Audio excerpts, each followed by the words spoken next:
ए कथाटी प्रमुख गणमाध्यम गला मास अगस्ट मासरे 7 तारिख दिन 10 तारिख दिन एवं 13 तारिख 3 दिन धरी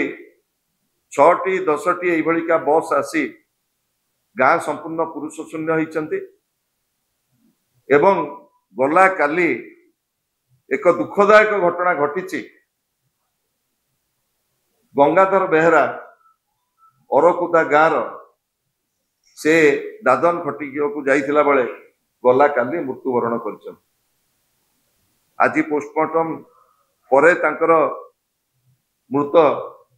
पार्थिव शरीर आसुची तांको गाँ को मुझे कही रखा चाहे वर्तमान सरकार एभली निदाविष्णु हो जाइछंती डबल इंजिन सरकार प्रत्येक दिन ये केवल अरकुदा गाँ कथा नुह ये है सारा ओडिशार चित्र किंतु जो मत्स्यजीवी माने ब्रह्मगिरी मत्स्यजीवी मत्स्य उत्पादन करी निज पेट पोषण कला बेले पर्यटन को मध्य आदरी नहीं थिले आज संपूर्ण व्यवस्था जो ठप हो गई मुझे प्रश्न करने को चाहे जो जो जिलार जिलापाल माने एभली दादन श्रमिक समस्या सृष्टि होती से जिलार लेबर ऑफिसर माने को पाखरे ये सब खबर अच्छी कि मोर निर्दिष्ट प्रश्न रहिबो टैक्स फोर्स रो अध्यक्ष जी अच्छी माननीय उपमुख्यमंत्री पाखरे जे ये घटना जितेबले प्रमुख गणमाध्यम सार्वजनीन कले गोटे गाँ पुरुष शून्य होती पुरी जिलार डिस्ट्रिक्ट लेबर ऑफिसर अरकुदा गाँ को जाइथिले कि नहीं तांकर प्रारंभिक रिपोर्ट जिलापाल को देइछंती ना नहीं एवं केतोटी गाँ रु जाइछंती केते संख्या से रिपोर्ट जिला प्रशासन पाखे अच्छी नहीं मोर सरकार पाखे दाबी रहिबो एवं अनुरोध रहिबो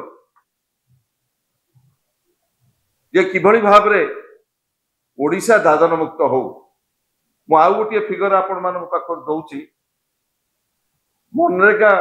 श्रमिक मान को पंजाब रे 322 टंका आंध्र रे 300 टंका कर्णाटक रे 349 टंका केरल रे 346 टंका गोवा रे 356 टंका तमिलनाडु रे 319 टंका तेलंगाना रे 300 टंका निकोबर रे 347 टंका हरियाणा रे 374 टंका सिक्किम रे 374 टंका दौथला बेले ओडिशा रे मनरेगा श्रमिक मान को दिया जाउची 254 टंका श्रम दिवस सृष्टि करा जाउ नाही मजूरी मनरेगा रे वृद्धि करा जाउ नाही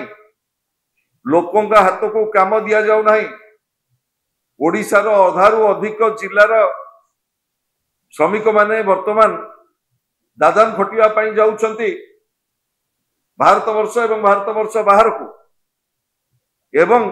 प्रत्येक दिन प्रत्येक मासरे एभली खबर आसुची दादन श्रमिक मानकर सब गाँ को फेरुची किंतु सरकार निदाविष्णु मु दाबी करी माननीय मुख्यमंत्री तुरंत ए संक्रांत रे गोटे उच्च स्तरीय बैठक डाकंतु जो टास्क फोर्स गठन करछंती से टास्क फोर्स रो अग्रगति कौन है से संपर्क में सार्वजनीन करंतु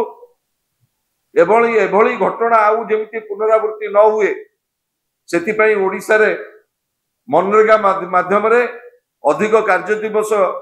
श्रमिक मान सृष्टि करा जाऊ एवं डबल इंजिन सरकार ओडिशार जनसाधारण पाखे उत्तरदायित्व रहंतु।